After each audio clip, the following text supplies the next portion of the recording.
Yo hace muchos años que conozco a Xu, pero hoy me he enterado que la llamo por el apellido. O sea, que el nombre es Huaiben y el segundo apellido, el apellido es Xu. Pero bueno, Huaiben ha sido jugadora de individual femenino durante muchos años. Ahora hará ella una pequeña presentación, ¿vale? Yo voy a intentar traducir para que aprovechemos, sobre todo los que no entiendan muy bien inglés. Lo que sí, la idea es traducir ni más de la cuenta ni menos, ¿vale? Entonces sería una buena referencia que sepamos más o menos cuánta gente más o menos comprende aceptablemente en inglés y cuánta gente no, para saber cuánto también en cantidad hay que traducir, más o menos literal. Entonces, si levantáis más o menos la mano los que necesitáis seguro traducción.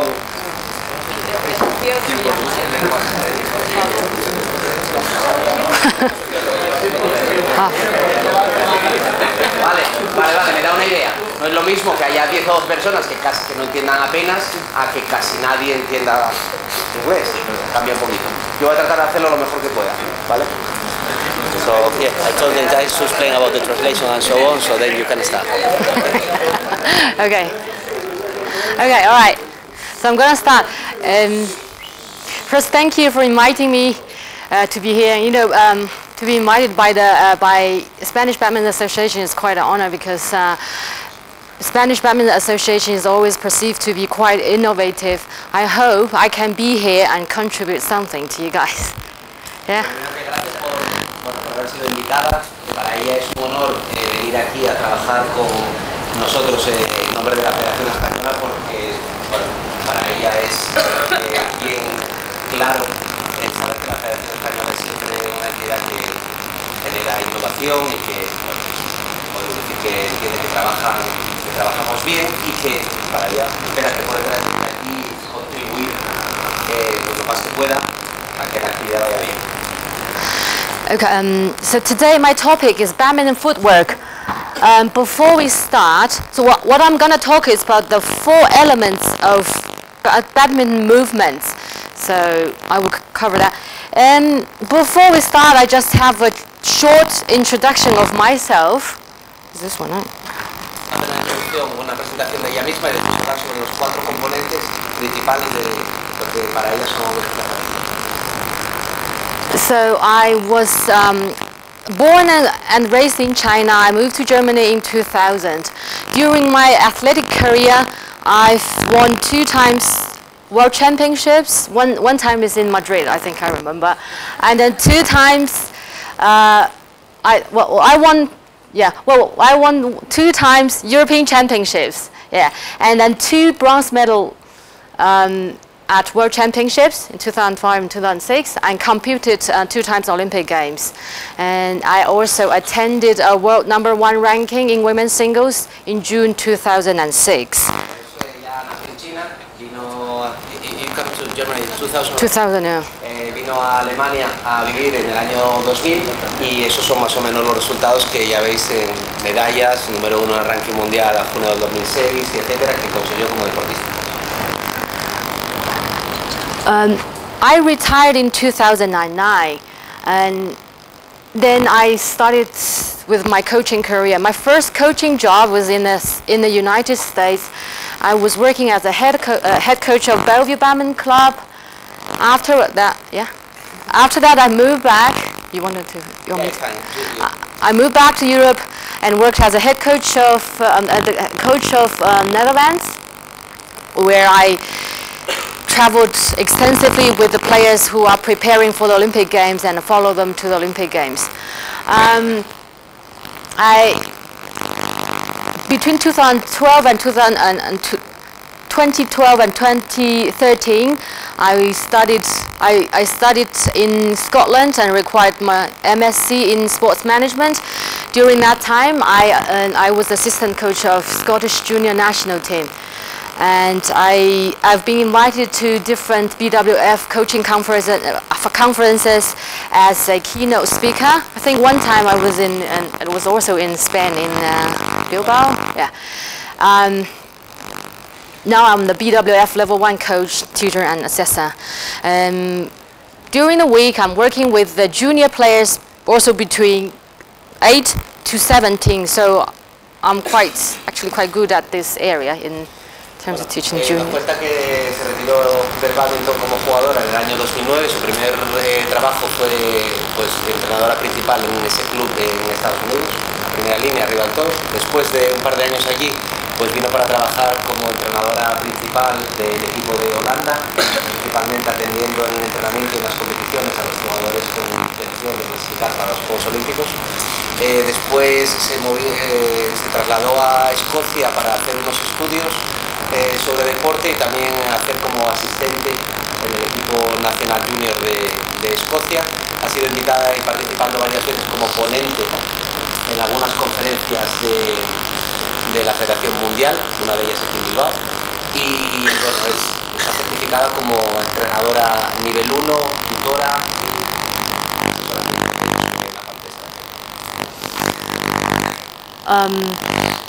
Today I'm gonna, as a friend requested, I'm gonna talk about the footwork. Before talking that, I wanted to tell you the benefit of footwork.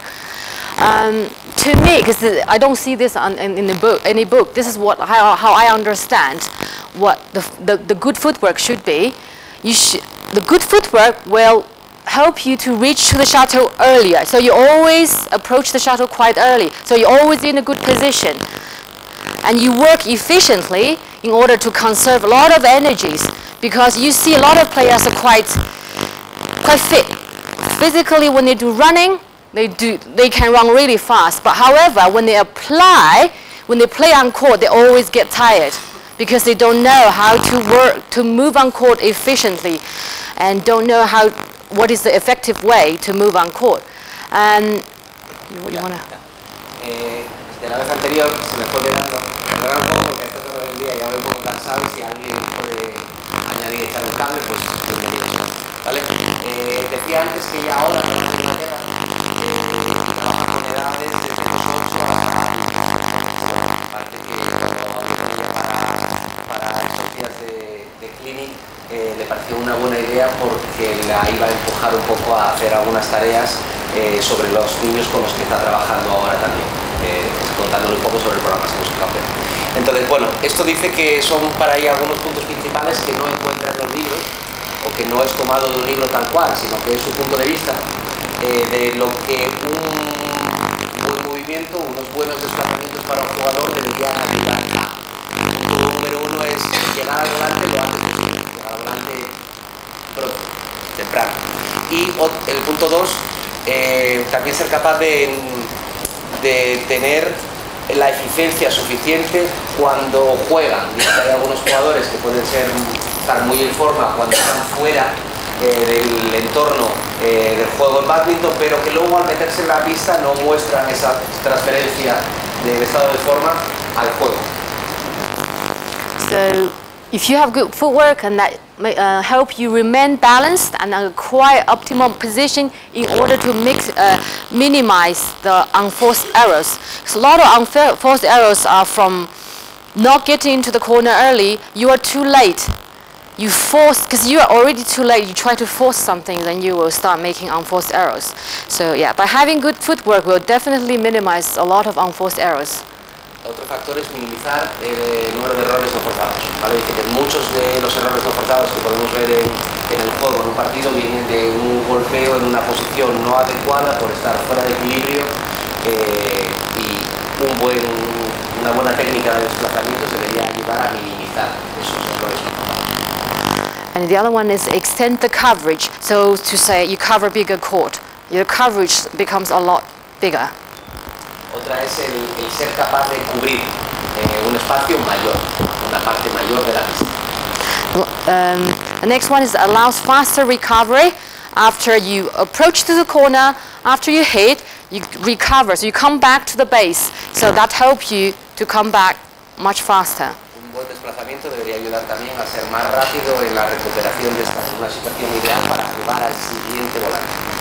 The last one is avoid injuries, because I see a lot of people not using the right footwork. it's quite painful to watch because I know it's something is going to happen to them if for long run. So it's quite important, I think, this point. Just avoid injury. I do see this is a good benefit if you have good footwork. Otro beneficio de tener buena técnica de desplazamiento es evitar lesiones, ¿vale? Hay muchas veces que ves a un deportista cómo se desplaza y en la medida en la que juega y sabes que va a acabar lesionándose. Es como algo bastante obvio. Eso es un muy buen verano. So there are 4 elements of movement cycle. I think you covered it, right? So I just repeat: start, approach, hit, and recovery. Because you don't need to. Bueno, va un poco sobre el concepto que utilizamos en los materiales de la Federación Mundial en estos 2 o 3 primeros niveles sobre el ciclo de movimiento con las fases correspondientes. Ya saben que yo estoy hablando sobre eso, sin pasar en esta ocasión. So start, so I'm just trying to explain a little bit. Start is basically, it's just a split step. We've got 3 different split steps. Have you explained that? Yeah. So there are 3 different split steps. So you just in response to opponent's hit and allows players to move off towards the shuttle. So this is the phase. Dentro de la fase de salida o de arranque, pues hay este paso de split step, y ya explicamos antes, con 3 principales: neutro, dominante y no dominante, y es el paso que permite ser capaz de realizar la salida hacia el golpe del oponente con la mayor rapidez posible. So approach is basically the way, the movement that you move towards the shuttle, whether front or back or side. So that's called approach. So these are the terminologies. Yeah. La fase de acercamiento que vimos antes, desde después de la salida hasta la fase de golpeo. So everyone uses differently. Some of them use running steps, some of them use chassis steps, cross behind, hop pivot. So it's up to you. It depends on the situation anyway. Yeah. Esos son algunos de los movimientos que se utilizan en estas fases y que cada uno, depende de qué situación, va a utilizar o optar por una combinación u otra. And hit is the movement that your body performs as you hit. So there are 2 types. One is front chord is lunge, and then rear chord is jump. Either you jump out or you do a kick through, scissor kick. So. La fase de golpeo, pues principalmente dice que cerca de la red es el paso largo o launching, y en el fondo de la pista normalmente algún tipo de salto que puede ser cruzando o cruzando. Did I say that? Yeah, recovery is methods used to travel in a direction that anticipates your opponent's reply. So recovery, usually after you strike the shuttle, after the hit this phase, you're going to recover. So whether you're going to go back to the center or go straight forward, it's really depends on the reply, the return of your opponent and your stroke where the shuttle goes. So you always wanted to find a base where you returned to. Tienes que tomar una decisión después de la fase de golpeo de cuál es la zona de la pista donde crees volver, que eso va a depender principalmente de 2 factores: uno de tu golpeo y otro de la contestación rival. Yeah, so the movements involve running steps, chassis steps, cross behind and hop pivot, same like the approaching phase. Dos tipos de movimientos que en la fase de acercamiento. So split steps, so there are 3 types of split steps. Why do we need split steps? That's what I wanted to say. Split step links movement together because we've got front chord footwork, rear chord footwork, and mid chord defense. So how a split step will combine them together, link them together from rear chord to front chord. So, and it helps you to take off quickly to respond to your opponent's return. This is quite important because a lot of times when your opponent is using the deceptions, yeah, it's quite important to use the split step at the right time. Yeah. Bueno, antes ya comentaba que había los 3 tipos de step. Ahora habla un poco sobre por qué nos puede ayudar o por qué hay que hacer este split step. Principalmente dice para dentro del rally ser capaz de unir movimientos diferentes, un golpe de atrás en la derecha para después ir a la red y después hacer una defensa a un lado. Este split step va a ayudar a unir estos movimientos de cambio de dirección durante el rally. También dice que es importante, además de ese cambio de dirección, en cuanto hay fintas, ¿vale? Que ser capaz de realizar el split step en el momento apropiado va a evitar que las fintas del contrario tengan un efecto. So change directions, we use it when it comes quite often when a player smash, and most of times we would expect a front neck kill or front neck shot. However, you don't know if it's gonna come straight or cross. In men's singles, it happens quite often after smash, especially from half court, you move straight forward because the chance for your opponent to return cross is quite low unless you smash from rear court quite deep or your smash is not really good. But I would say 70% of the shots or 80% of the shots from men's singles would go straight or to the middle. Yeah, not like women's singles, they turn a bit, the angle is a bit bigger. So for women's singles, we tend to use more chassis back and split and then decide which direction to go. So this is the split step you need. Whether it's in men's singles or women's singles, when you don't know where the return to the front court is going to be, then you will need to use the split step. Dice que básicamente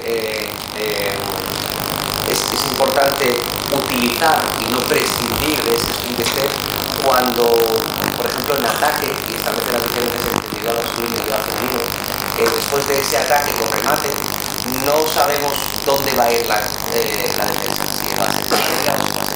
Ahí establece una diferencia principal entre el individual masculino, en donde dice que a no ser que el ataque con remate sea desde muy segunda línea, lo que ocurre es que ya el 60 o 70% de los remates en paralelo van a ser defendidos en paralelo. Entonces hay muchas veces que en el individual masculino no hay esa clara parada para hacer el split step, sino que después del remate hay una continuación de frente a la red. Sin embargo, en el individual femenino dice que es muy diferente porque las probabilidades de que haya una defensa cruzada son mucho mayores. Entonces la incertidumbre, el grado de incertidumbre es mayor. A mayor grado de incertidumbre, mayor uso del split step después de la red. So last one is help initiate and accelerate. This again, that we talk about changing directions, because if you don't know where to go, you need to split and then you accelerate, especially after smash. Ayuda también a tener la iniciativa y también en acelerar. Si no sabes dónde va a ir el volante, ese paso utilizando el split step va a ayudarte a parar para esa decisión que tienes que tomar de a dónde va el siguiente desplazamiento y también para acelerar. And so when do we use split? When do we perform split step? So there's a timing. It's when you teach the juniors, it's quite important to do some exercise and let them follow your instruction. Let them follow the beats. The moment we use the split step is shortly before someone is contacting the shuttle or at the time when they strike the shuttle. So this is quite important. Not too late. Sometimes it happens when it's too late, especially when there's a deception, because you react. So you shift the weight, your weight from left to right, because you come back, you don't know if it's left or right, so you need to shift the weight. So preferably, it should be at the moment that your opponent is striking the shuttle. This is quite important.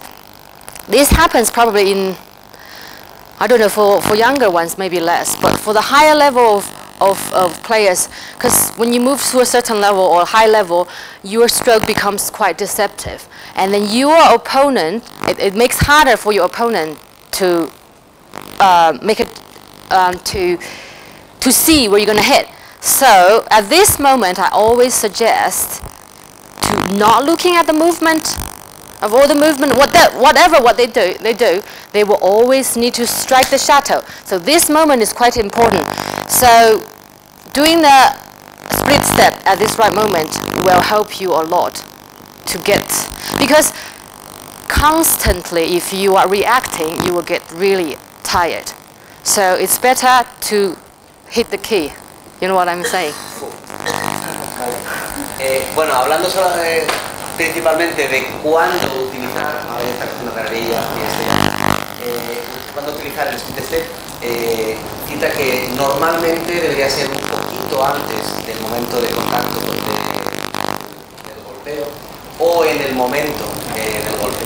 Claro, va a depender un poco del momento de desarrollo del deportista. Dice que ocurre algunas veces en cierto nivel es que los golpes son con continua cinta.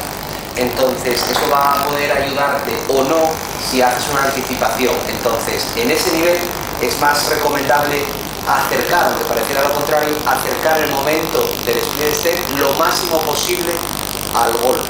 De hecho, ella recomienda en ese nivel no atender a la imagen de lo que parece con el gesto, el brazo o lo que hagan con la raqueta previamente, sino al impacto, en momentos de que lo haya y no previamente. Que a lo mejor puede no ser así con estos chicos de esta edad, que van a ser su campeón porque son más pequeños y quizá hay más margen de anticipación para hacerlo antes. Y... Yeah, having said that, hitting the right key makes it easier, but it's still quite hard if someone is quite deceptive. But then that really depends on your physical capability, whether you have enough strength. Because before I recall some games, I feel like if some players who are really fast and deceptive, I feel like I'm doing squats constantly, so I get really tired. Una cosa que se me ha olvidado era lo que habla sobre entrenamiento en deportistas jóvenes en base al split step. Dice que es muy bueno unirlo con el ritmo, ¿vale? Que es importante hacer ejercicios que trabajen el ritmo para marcar esos split step en combinación con incluso sonidos, pensando en la aproximación después al momento del golpe. También otra de las cosas que dice es que cuando ya trabajamos en cierto nivel, el aproximar puede ser arriesgado, aproximar demasiado, distanciar demasiado el tiempo y anticipar demasiado el split step, porque aunque consigas llegar de igual forma a los desplazamientos y a los volantes, esa sensación muscular de estar readaptando el split step porque hay cinta todo el tiempo, te anticipas pero tienes que corregir la anticipación, hace que sea un desgaste muy grande. Y que dice que he ganado algunos partidos y hablado con los deportistas y demás, y que esos chicos que algunos son muy rápidos y que hacen mucha cinta y demás, originan en el oponente que parece como que estás haciendo la tensión muscular, como si estuvieses haciendo sentadillas todo el tiempo, que aumenta muchísimo esa carga muscular. So key points. When you do the split steps, when you teach the students, and what you should look for, what is important in these exercises with bent knees, well, the legs should be slightly wider than your shoulder, I would say. This is a bit too small, but slightly wider. Oh, yeah? Sorry, yes. Stopping you sometimes. That's no problem. Los puntos principales, dice que es importante una flexión en las rodillas a la hora de realizarlo, una base de sustentación, una distancia entre los pies un poquito mayor que la distancia de los hombros principalmente.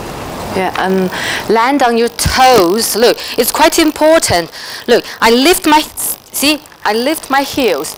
Not this, but you just need to keep your heel up, but you're still on your toes. You're bouncier, so look quite bouncy. Dice que recomienda Springy. no mucho, pero sí tener la parte del talón ligeramente al realizarlo en el aire y apoyar sobre el resto de la parte del talón. Also, when you teach the students, that's what I found in Europe. That's the common problem, is that the players, they move very heavily on court. So this will affect their agility.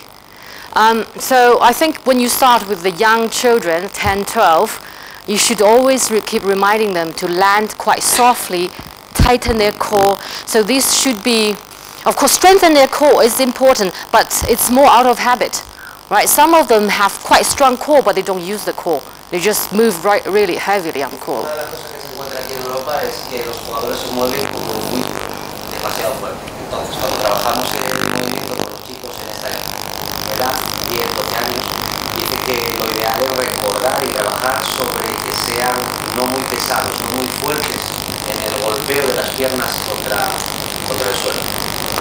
So the last one is shift your weights from left right. I spoke about that. So when you do the split step, when we say, especially in the textbook, we say split step side by side or right foot lead or left foot lead. But quite often, it either is side to side or left to right. We sometimes shift the weights from left to right. This is important. We need to practice that as well. Otra de las cosas que citaba antes es que muchos de los jugadores que ve en cuanto a movimiento en Europa, en junior especialmente, no utilizan, tienen un mal hábito en cuanto a la tensión del cuerpo para el equilibrio. ¿Vale? Dice que no necesariamente es que no tengan fuerza en el tronco, sino que cree que hay un mal hábito y no la utilizan lo suficiente. Van relajados en el tronco, entonces sus desplazamientos generan muchos desequilibrios. No tanto ya porque no hay esa fuerza en el tronco, sino porque tienen un mal hábito. Después habla también sobre el tronco, que dice que, bueno, partiendo de los básicos 3 split step, ocurre también, y tenemos que tener en cuenta el aspecto de que siendo cada uno de los 3, el peso del cuerpo no está siempre no está siempre equilibrado en las dos piernas de igual forma. Puede estar el peso más hacia una pierna o más hacia otra. So my conclusion is that there's no one type of split step which fits all purposes, as it occurs all around the court, and it depends on where your position is when your opponent strikes the shuttle. No hay como paradigma de split step, no hay split step desde el punto de vista táctico, no hay split step que cubra de igual forma todos los propósitos y todas las áreas de la pista. Así que tenemos que tomar decisiones en base a...